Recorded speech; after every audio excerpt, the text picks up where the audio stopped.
We're here, we're queer, and we love the Lord. That's right, you're listening to Coming Out Christian, a podcast about life at the intersection of queer identity and Christian faith.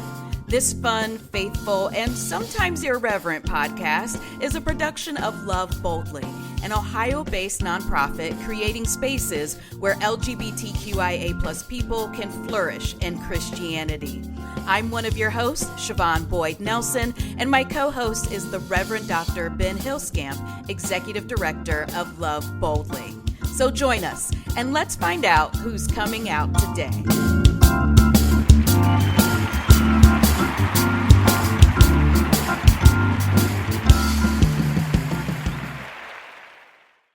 Well, hello there, Ben.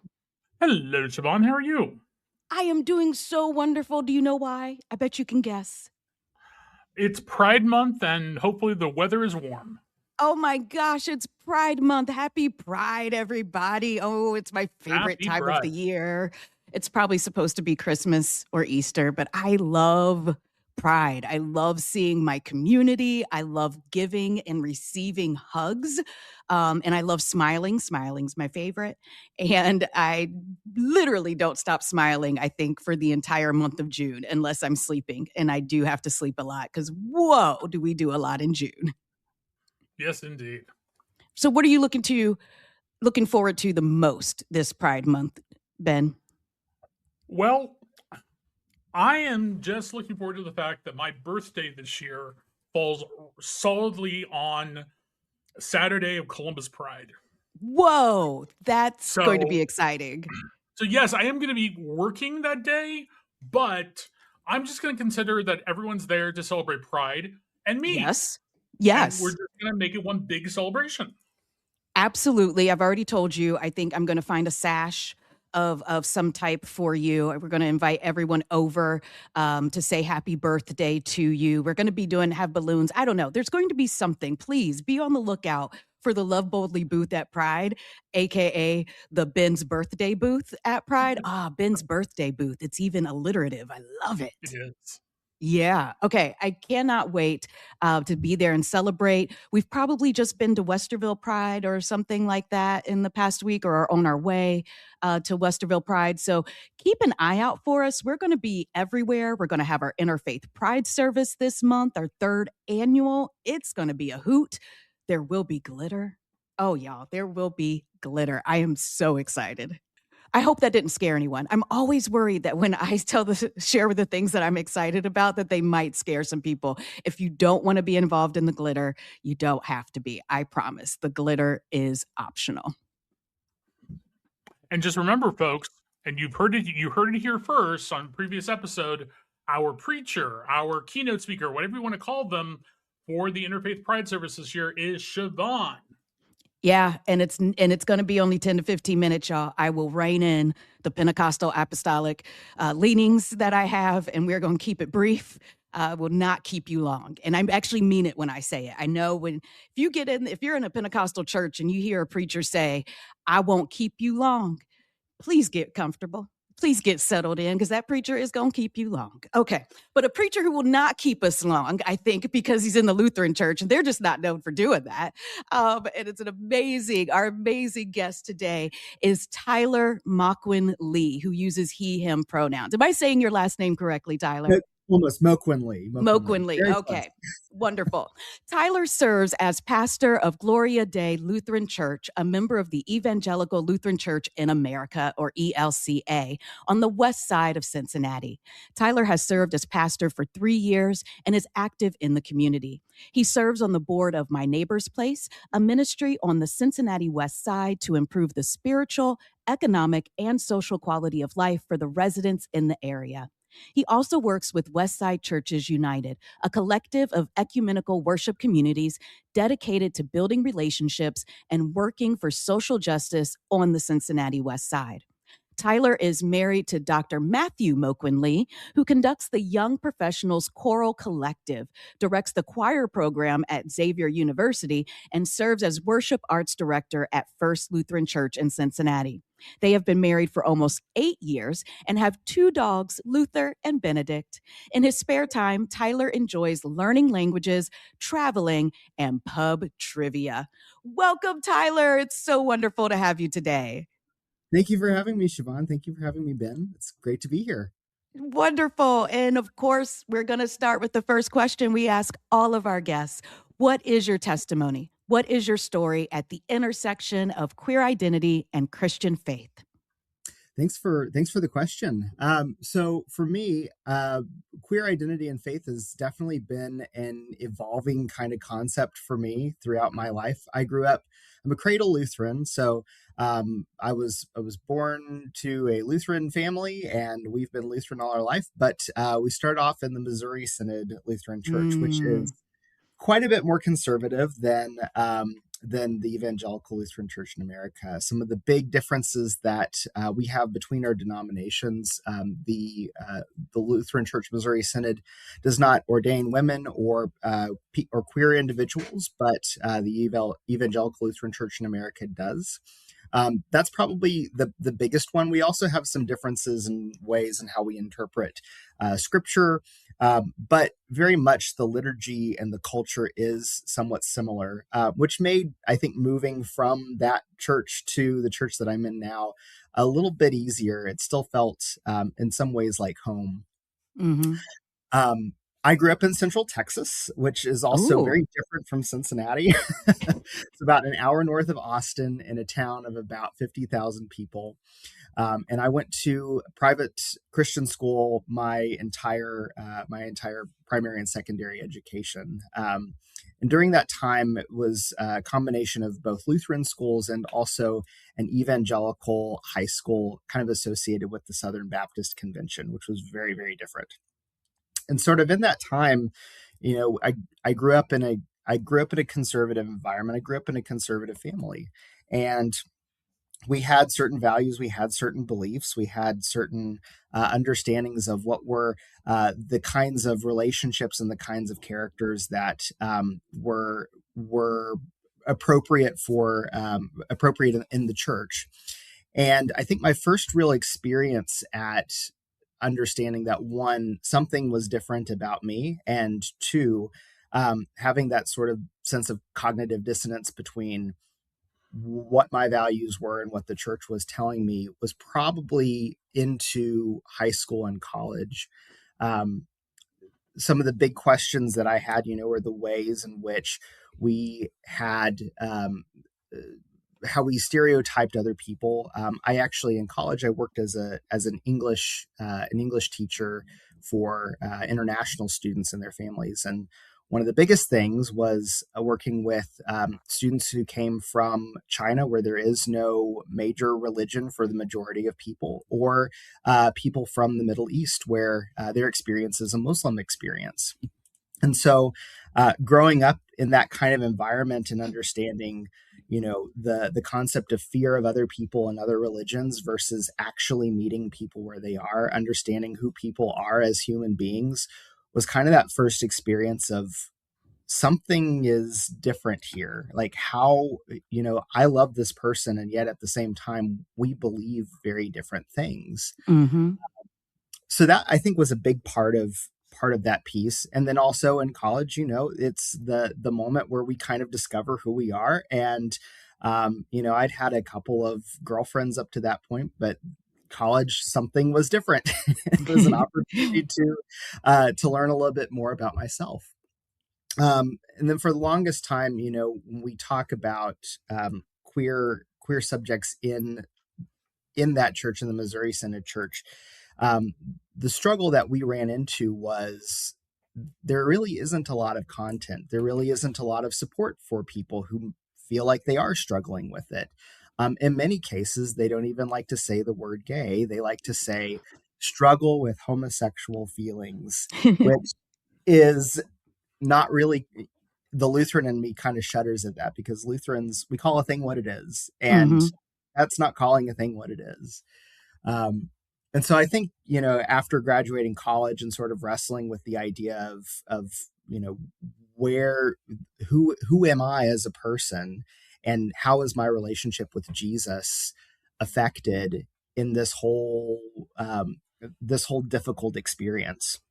Eventually, I did find some friends. I actually found a pastor that was really, really helpful in helping me come out, and helping me understand, that just because I happen to be gay, it doesn't mean that that's a problem. That is Mm-hmm. just the reality that I live in, and sort of coming to the reckoning that things needed to change.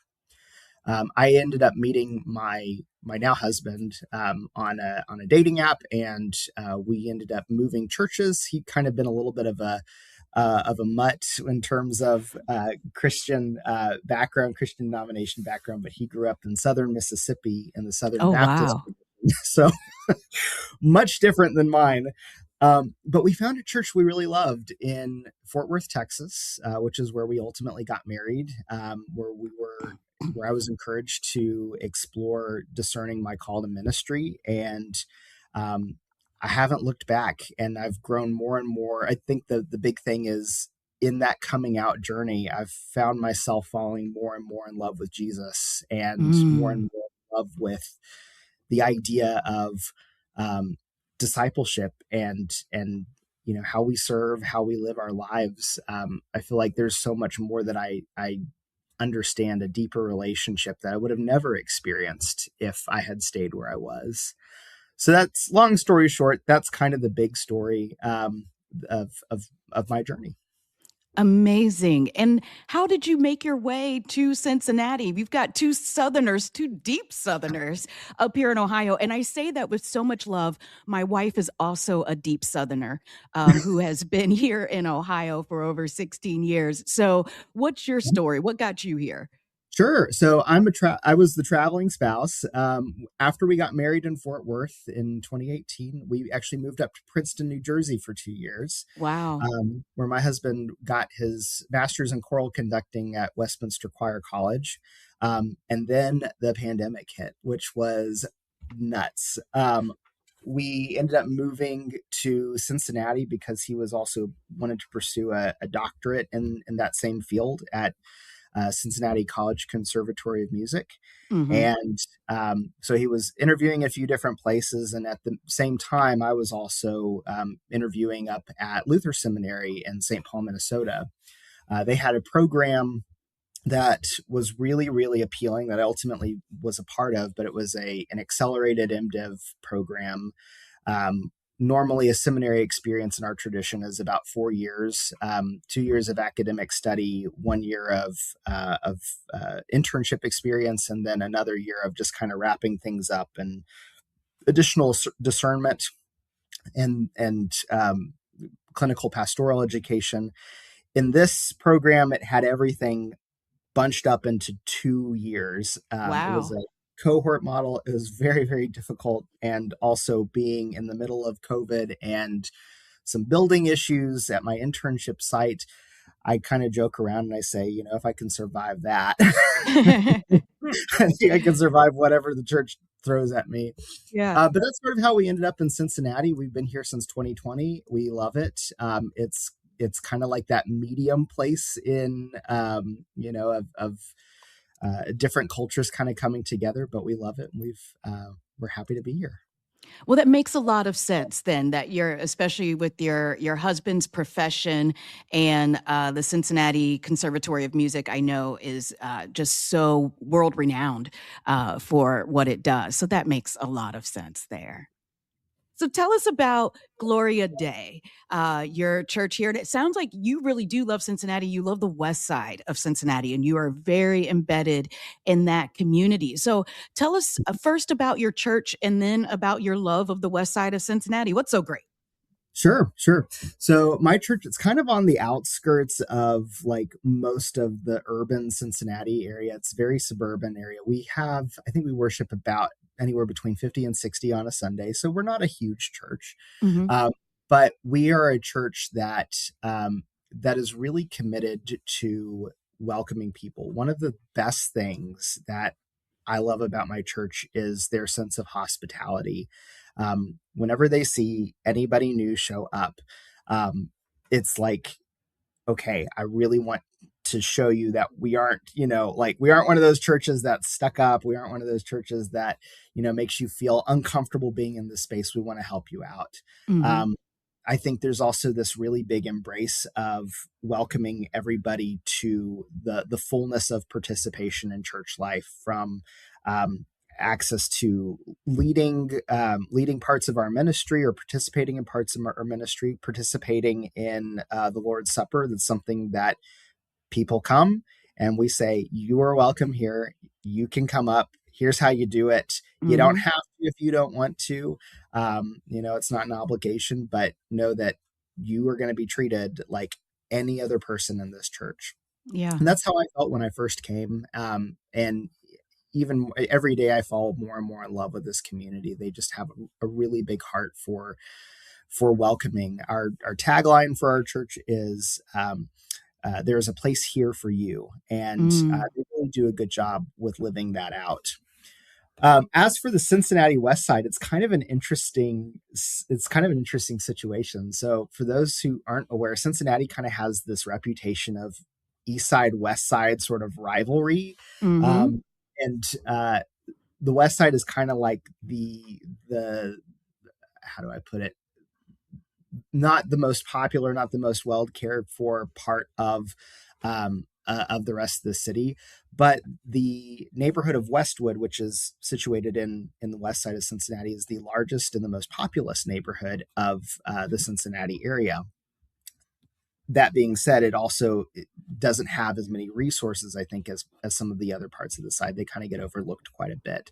But there is a culture on this side of the city that, while it is a mix of people from different ideologies, political parties, whatever you want to call it, there is a strange kind of culture of we're in this together kind of situation.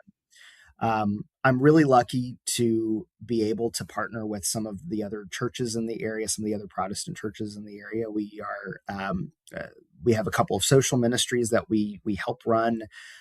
We do worship and other activities together, spiritual practice opportunities, service opportunities. And I think it's just sort of that camaraderie and that idea that we're all part of the same church, right? But we're all just different sort of perspectives in that weird, mushy, I hesitate to use the word church family, but church family, we're part of the same system together, and viewing our model as more of a community parish instead of a congregational parish is sort of that go-to piece. And that makes it feel like, even though I'm a solo pastor here, I don't ever really feel alone, which is wonderful. Oh, that's so important. That is absolutely important, I think, for pastors, that they have a good social support network. Because it's tough work. It is a lot of emotional and psychological labor. And without a really good social support network, it can weigh on you. It can burn you out. Oh, absolutely. Absolutely.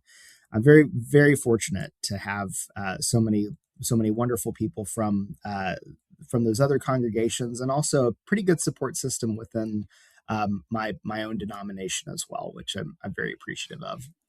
Amazing. So as you are on this journey of moving from the Missouri Synod to the ELCA, did anyone from your family go with you on this journey? And what was your relationship with your family like as you were going on this journey?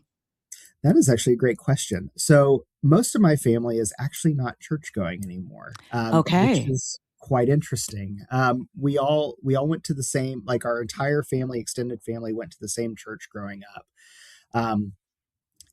After we all kind of went our separate ways, I would say that my parents didn't quite go as often anymore. My grandmother and grandfather still went when they could, as well as aunts and uncles. But I think from just sort of general disagreements within the church, as well as I think just frustration with leadership, not necessarily the gay issue being the issue that is causing people to leave. It just kind of sort of fell apart in a lot of ways, which makes me sad to an extent. But I don't ever feel like I can't talk about faith issues. I don't ever feel like my family isn't interested in church either. It's just the culture has changed for them, and I respect that. They tune in. Some of them tune in when they can, which is great. That's Um, great. but for my immediate family, I would say I'm the only consistent churchgoer at the moment, which is really quite of all the people I think that have a reason not to go to church at the end of it all. It's probably me. So, Yes, and you're the one that's actually showing up and leading the service. right. That's very interesting. I don't think we've had any guests who have had that experience. So I love hearing about these, just the different ways that families evolve and develop and who ends up where at the end of the day. And it's usually not where we thought we would end up, if we're being Mhm, honest. mhm, absolutely. So you have a little bit of a project coming up. You have your own podcast coming up. It's going to come out this spring. Will you tell us about that? Because the premise is amazing. Can I read the premise? Because Sure. I just got to know more. What happens when a deacon, a pastor, and a neighborhood agitator walk into the bar and start talking about Jesus? Now, come on. Tyler, I got to know more. Where did this come from? Who are you doing this with? Just let us all know so that we can tune in. I think our listeners are really going to want to be able to get in on this.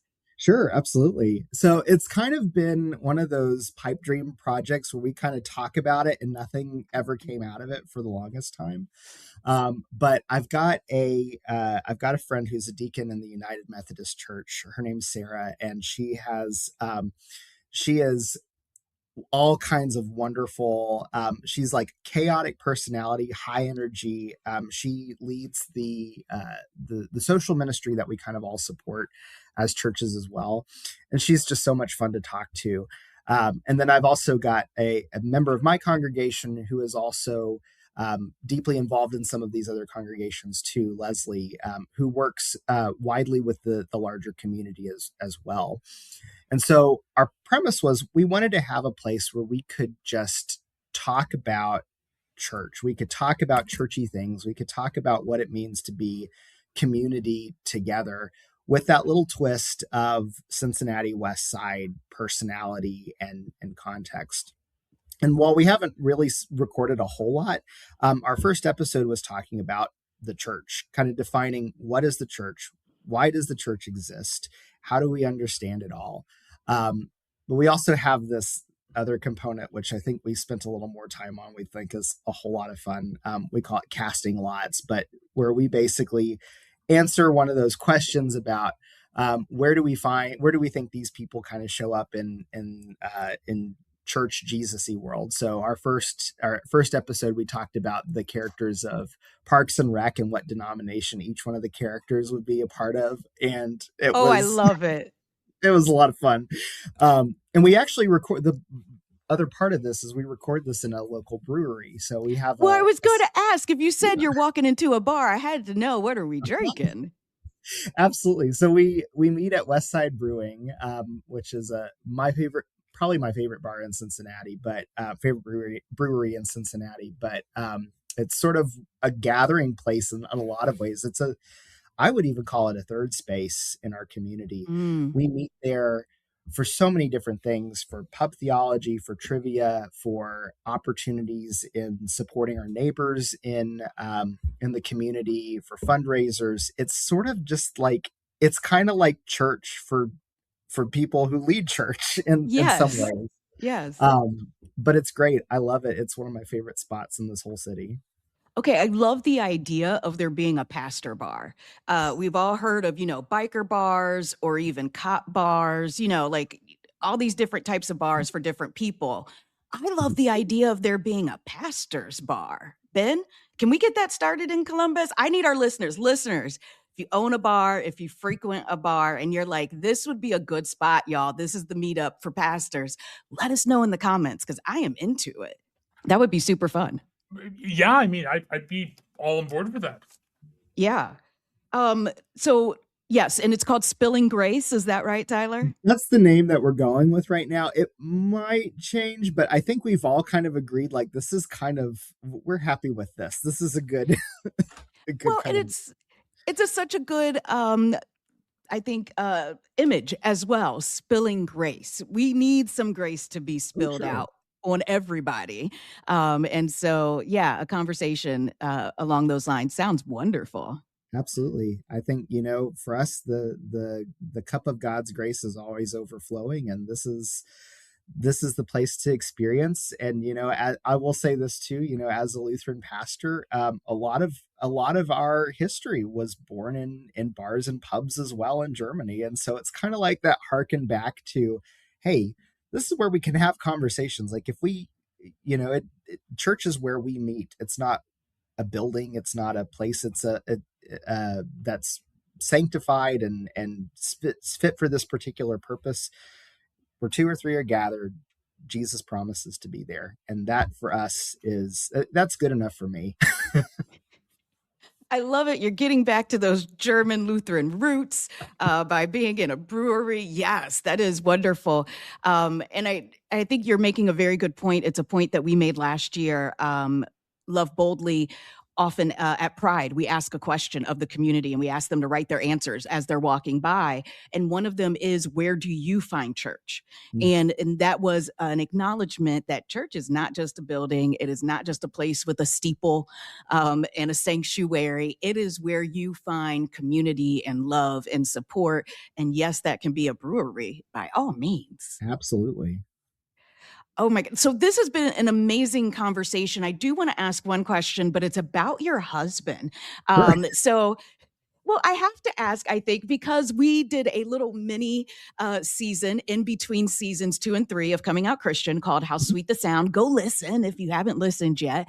And it was all about music and the music that we play in our worship settings, and how that music can be affirming and inclusive of LGBTQ plus people, but so often is not, and Mhm. so often is not in line with our progressive theology.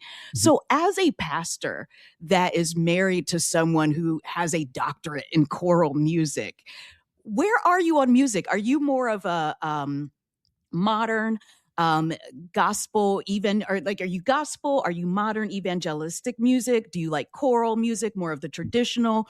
Where do you end up? I say sometimes my husband's ruined me for music. Like, I've become a little bit of a music snob just being married to the guy. Of course, how could um, you not? It rubs you know, off. it happens. Me personally, though, I really love I really do love hymnody. I really do love traditional liturgy. To me, it's so grounded in history. And I think that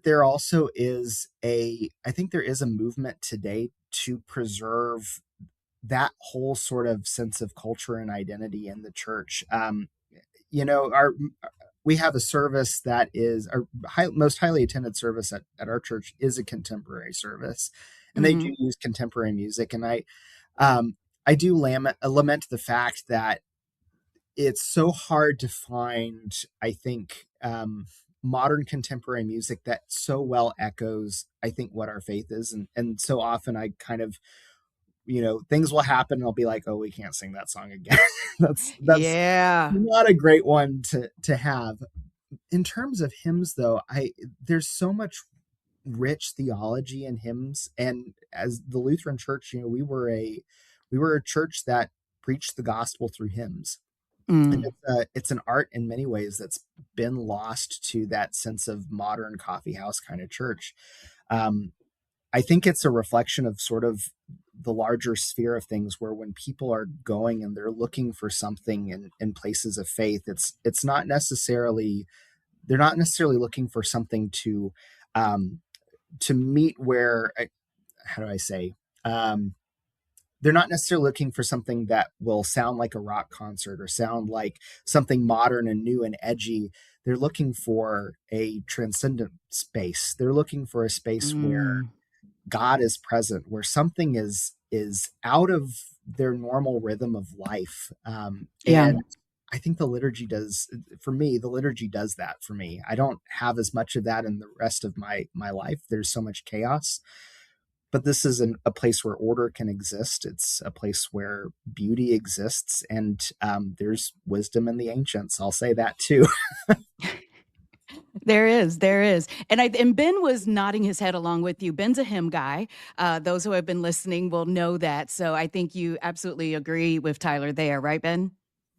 See, I'm all over the board when it comes to music. I know, but you I love love hymns more than anyone I've met well, recently. I love my traditional hymns, but I also like Yep, my contemporary Christian music. you do. I am learning more and more about gospel, so I can. I, I feel that there is a time and place for each type. Not that I we like can't that. mix them, not that we can't mix them up, but there's a time and place. I mean, there are some Hmm. congregations, there are some spaces where, unless you're trying to be transgressive, contemporary music doesn't work. But there's just as Hmm. many spaces where a hymn doesn't work. Like Right. in my congregation, we we worship in a space that is very traditional, very kind of like European Christian almost. But we use mostly contemporary music. Yeah. And every time we use a hymn, someone's like, "We used a hymn, really?" When I'm with my TFAM siblings, um, you use anything that's that's not gospel or a certain or contemporary Christian music, and people are like, "What did we just do here? We don't use we don't use like standard old hymns. We do Right. gospel because that's what this space is." I can go back and forth, but again, I find as much meaning in something like oceans where my feet may fail as I do in Dear Lord and Father of Mankind, which is one of those great old British hymns. So it really just it depends on the space. It depends on what's going on. Gregorian chant in a mega church is probably never going to work, but some of the things that mega churches do aren't going to work in a small Lutheran or Methodist congregation somewhere. So Yeah. it's all about the time and the place and who's involved.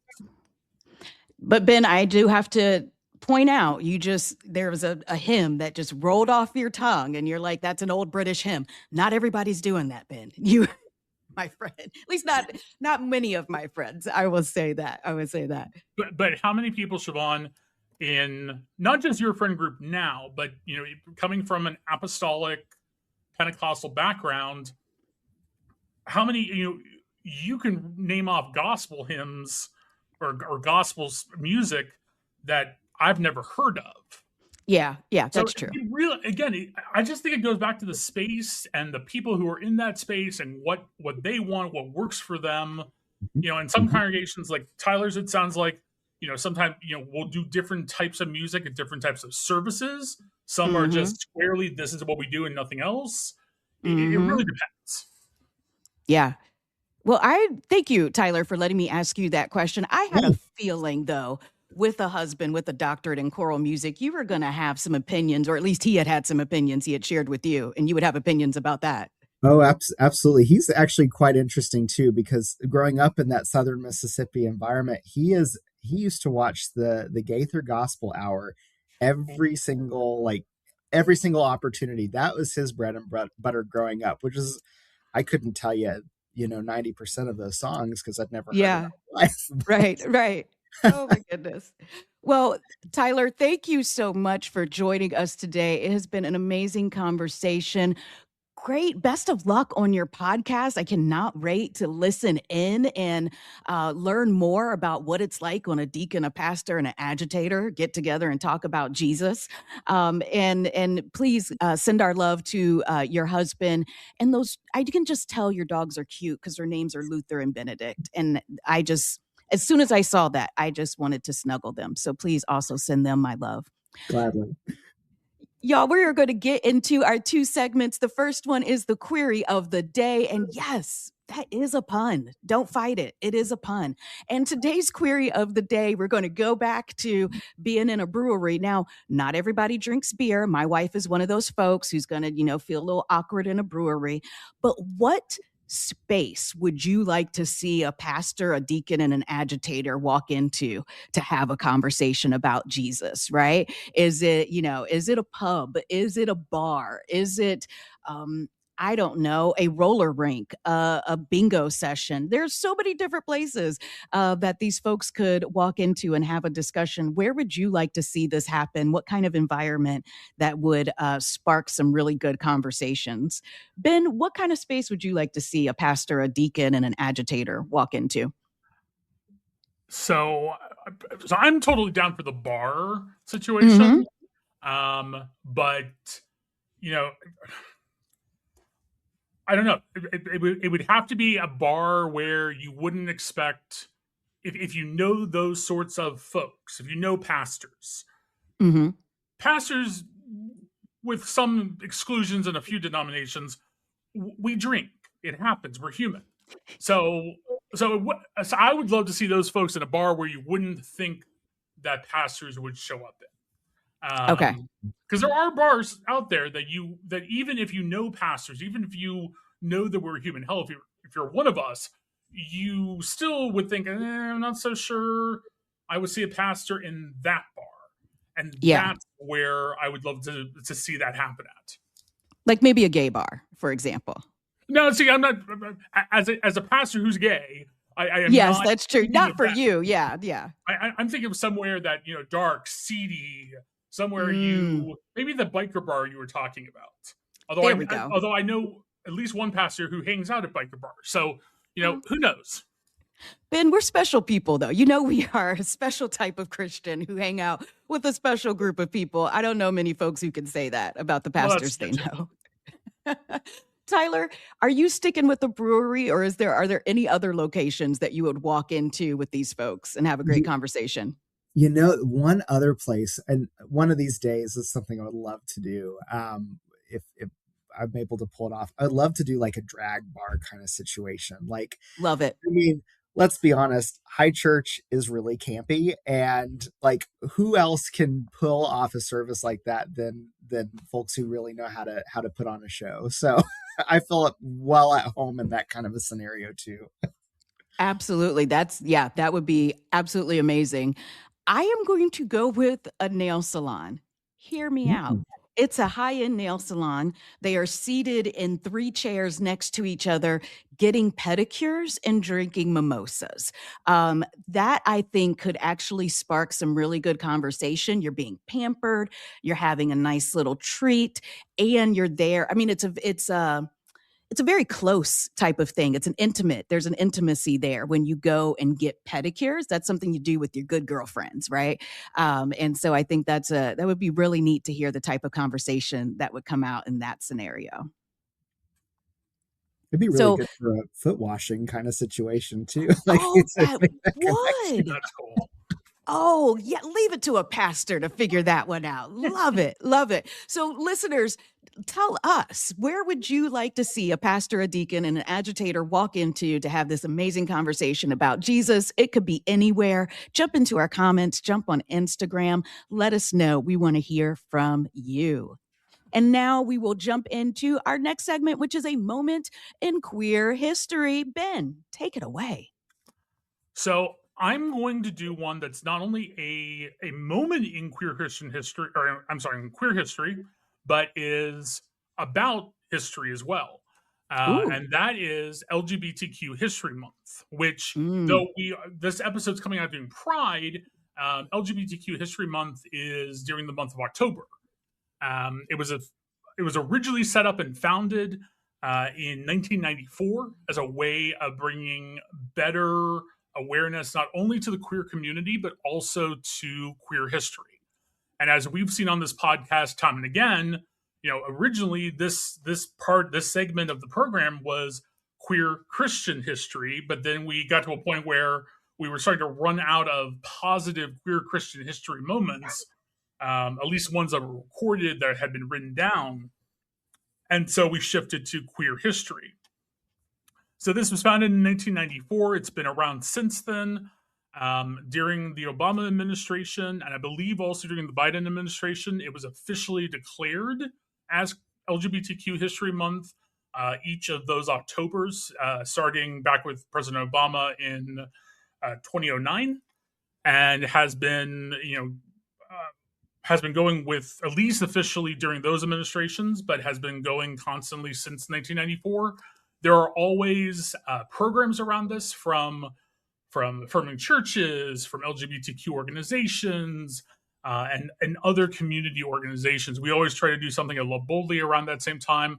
And October was chosen because not only was it not Pride Month, but it also coincided with National Coming Out Day, which is also in October. That is right. Amazing. Thank you, Ben, for that history about history, because sometimes we need to know that. And yes, in October, we'll probably mention this again if we've got some episodes coming out in October, that it is LGBTQ History Month and ways that you can celebrate around the state of Ohio. Well, y'all, that brings us to the end of another amazing episode. Thank you. Big thanks to our wonderful guest, Tyler Moquin-Lee. Is there anything that you would like to promote, any social media, any events that are happening June 7th or later that you would like to share with our audience? One of the things we love to do in the month of Pride is we march as a church, as a couple of churches in Cincinnati Pride, and so that's always a big place. You can find us again this year in that festival. And then we also have another thing I'd love to promote is Sunday night, the third Sunday night in of the month. We gather at Westside Brewing for those who are there for conversation about Jesus or about other kinds of theology. So that's another opportunity if you want to see it in person, see it in action. Amazing. Yes, folks that are in Cincy, please check it out. And when you get to Cincy Pride, be looking for the Gloria Day float out there. Look for those folks and wave to Tyler. Let him know that you heard him on the Coming Out Christian podcast. Y'all, that brings us to the end, but we thank you. Oh, no, it's not the end. I need to ask Ben about what Love Boldly has coming out, because it's June and we've got a lot of stuff coming up. Ben? Yeah, so we have a week from this coming Tuesday on June 16th. We have the third annual, believe it or not, Interfaith Pride Service in Columbus. Siobhan, again, will be our keynote speaker / preacher. We have a great lineup of interfaith and inner life folks coming to speak, do prayers, offer reflections, etc. So we invite you to join us. On June 19th and 20th, we will be at Columbus Pride. Typically we don't march as Love Boldly, but we are at the festival. We will have a booth there. We'll be there both days. And just to put a date on what Tyler mentioned, Cincinnati Pride is then the following weekend on June 27th. So if you have the ability and you have the time, come out, see Love Boldly and Coming Out Christian on June 19th and 20th in Columbus, and then venture down to Cincinnati for Cincinnati Pride on June 27th. Amazing. That's right. Say happy birthday to Ben, wave to Tyler and his congregation, get all the love and hugs, because that is exactly what Pride is for. So thank you so much for listening. Thank you for sharing this. Remember to rate us 5 stars wherever you are listening, whether that be Apple Podcasts or Spotify. And tune in next week, because we're coming right back at you with another episode of Coming Out Christian.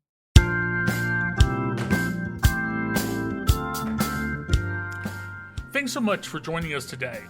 We hope this conversation encouraged you, challenged you, and maybe just helped you feel a little less alone on your journey. If this podcast has been meaningful to you, would you consider supporting the work of Love Boldly?